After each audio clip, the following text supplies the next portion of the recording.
Israel और Hezbollah जंग के मैदान में आमने सामने आ चुके हैं और अगर दोनों के बीच युद्ध होता है तो इसके परिणाम बेहद ही विनाशकारी होंगे।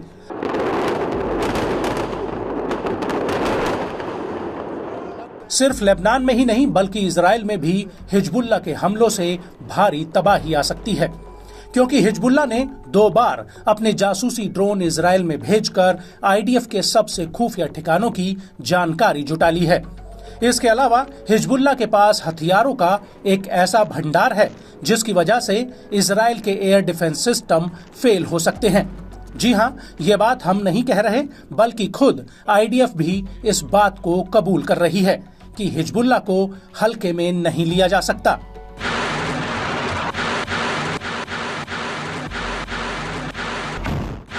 दरअसल इजरायली सेना में एयर डिफेंस के पूर्व कमांडर ब्रिगेडियर जनरल ज़्विका हैमोविच का कहना है कि हिजबुल्लाह के पास रॉकेट हमलों की अंतहीन ताकत है जिसे थकाया नहीं जा सकता।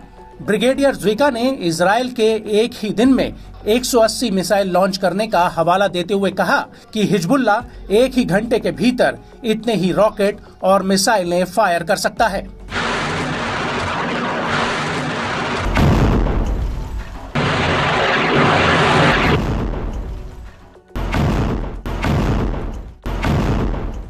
आईडीएफ के कमांडर का कहना है कि हिजबुल्लाह ने अभी तक अपनी पूरी ताकत से इजराइल के ऊपर रॉकेट और मिसाइलें नहीं दागी हैं। अभी तक हिजबुल्लाह के सिर्फ 50% हथियार खत्म हुए हैं। हिजबुल्लाह के पास रॉकेट और मिसाइल लॉन्चिंग की ताकत असीमित है जिसे हकीकत में खत्म नहीं किया जा सकता। और पिछले 2 दिनों में इजराइल ने जो कुछ देखा है वो हिजबुल्लाह की असल ताकत और उसके हमलों का सिर्फ एक नमूना भर है।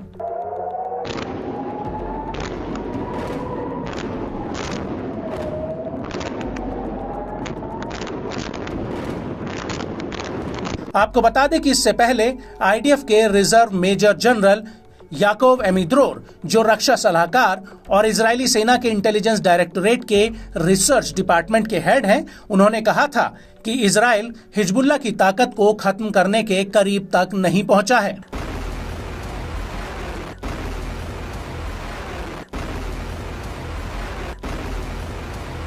एमिद्रोर ने इजरायली न्यूज एजेंसी चैनल 24 को दिए एक इंटरव्यू में कहा कि हिजबुल्लाह के पास करीब 1 लाख रॉकेट्स हैं और अगर हमने 30,000 को तबाह किया तो अभी उनके पास 70,000 रॉकेट बचे हैं जो हमास के रॉकेट से 7 गुना ज्यादा हैं।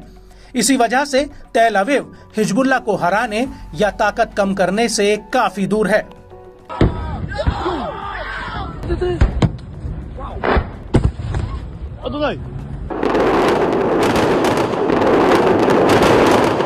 वहीं दूसरी तरफ इजरायली मीडिया का दावा है कि हिजबुल्लाह के पास तेल अवीव पर हमला करने की ताकत तो है ही, साथ ही वो इजराइल के एयर स्पेस और बिजली घरों को अस्थिर कर सकता है।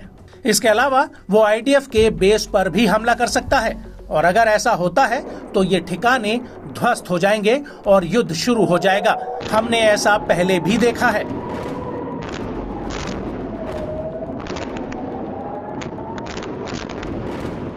आपको बता दें कि गाजा युद्ध शुरू होने के बाद से ही ईरान ने हिजबुल्लाह को कई बड़े हथियार दिए हैं।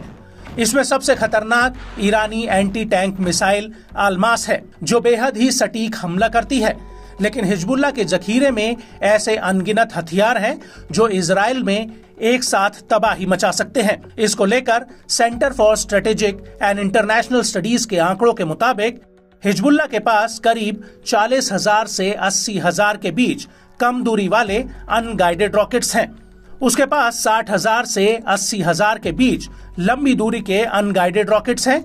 इसके अलावा हिजबुल्लाह के पास 20,000 से 40,000 के बीच कम दूरी वाली अनगाइडेड बैलिस्टिक मिसाइलें भी हैं। और तो और हिजबुल्लाह के पास 150 से 400 के बीच में कम दूरी वाली गाइडेड बैलिस्टिक मिसाइलें हैं जो तेल अवीव तक पहुंच सकती हैं।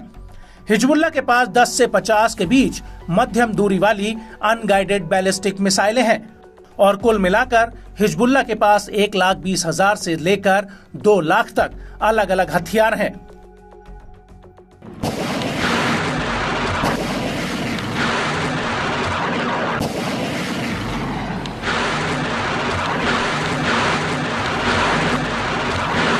हालांकि इजरायली सेना के पास भी हिजबुल्लाह से कई गुना ज्यादा मॉडर्न हथियार हैं।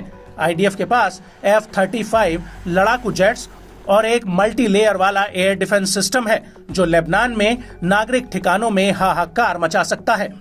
आसमान में इजरायली सेना काफी ताकतवर है, वहीं हिजबुल्लाह इस मामले में आईडीएफ के आसपास भी नजर नहीं आता।